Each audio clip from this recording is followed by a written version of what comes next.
की तरह। और एक संत आए, हाँ हो जाएगा,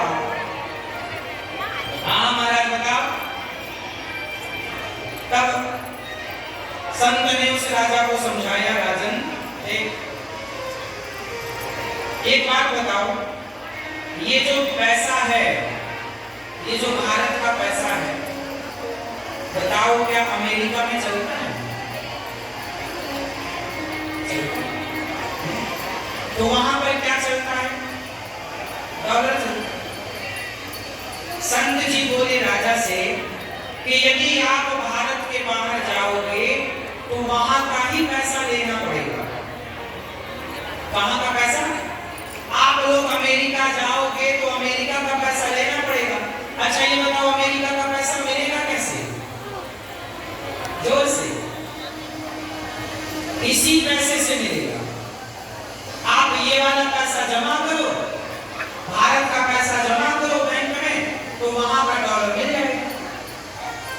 वहां के हिसाब से इस पैसे को जमा करके वहां पर वो पैसा मिल जाएगा जो पैसा वहां पर चलता है। उसी तरह राजन, जब आपके देश का पैसा दूसरे देश में नहीं चलता, तो यहाँ इस धरती का पैसा उस परमात्मा के धाम में कैसे चलेगा? तो जैसे आपने दूसरे देश में पैसा लेने के लिए पहले अपने पैसे को जमा किया तो वहां पर मिल गया। राजन, आपकी जितनी संपत्ति आप ले जाना चाहते हैं वो सारी संपत्ति समाज की सेवा में लगा दीजिए। जो यहाँ देंगे, यहाँ दिया हुआ वहां बिल्कुल मिलेगा।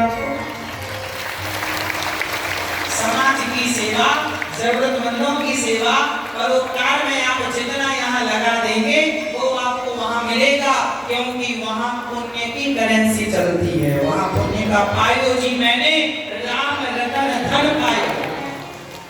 वहां राम नाम का धन चलता है, पुण्य का धन चलता है। वहां ये कागज के टुकड़े से आप इस पैसे से यहाँ किसी को भोजन करा दो, किसी को यहाँ कपड़े दे दो, किसी को यहाँ मदद कर दो, तो आपको ये पुण्य वहां मिलेगा।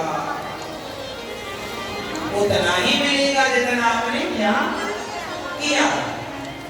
इसलिए राजन, यदि आप चाहते हैं कि मैं अपनी सारी दौलत लेकर जाऊं, तो आप एक काम करो कि अपनी सारी दौलत समाज की सेवा में लगाओ, अपने राष्ट्र की सेवा में लगाओ। तो जो आप परोपकार करेंगे वो आपके। जी ये बात सही है या गलत? बताओ जरा।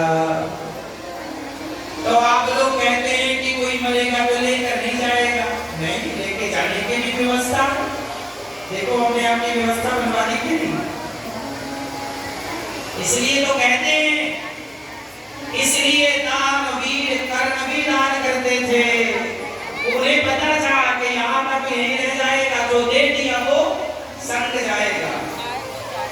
इसलिए मेरी माँ, ईश्वर ने यदि देने लायक बनाया है तो जी खोल के दिया। इसलिए गृहस्थों के लिए कहा कि कमाई का 10%, 5% परोपकार के लिए निकालो, लेकिन आप जो कमाते सारा बच्चों को दे देते। मेरा बेटा ये जमीन, ये प्लॉट, ये प्रॉपर्टी, ये सबको रख ले। अरे बच्चों को टैलेंट दो, योग्यता दो, काबिल बना दो। वो काबिल बन जाएंगे तो पैसे खुद से कमा लेंगे। आपको कमा कमा के रखने की क्या जरूरत है? क्यों भैया? सही। आप बच्चों को योग बनाओ और आपने जो कमाया है वो कमाई का कुछ % आप भी कुछ पुण्य करके ही मरना। कुछ लोग ऐसे ही मर जाते हैं, खाली खाली मर गए। अरे कुछ अच्छे काम करके मरना तो सबको ही, कौन नहीं मरेगा? पुण्य करके मरो, अन्नदान कर लो, अच्छे काम कर लो, फिर मरो आराम से। आप लोग कुछ करते नहीं और मर जाते हैं। फिर बेटा, आप लोग मर जाएंगे ना तो छोटा बेटा कहेगा बड़े भाई से, सुनो तुम तेरे ही कर लो पिताजी की। बड़ा कहता है छोटे से तुम कर लो, छोटा कहता है तुम कर लो। दोनों बेचारे परेशान हैं।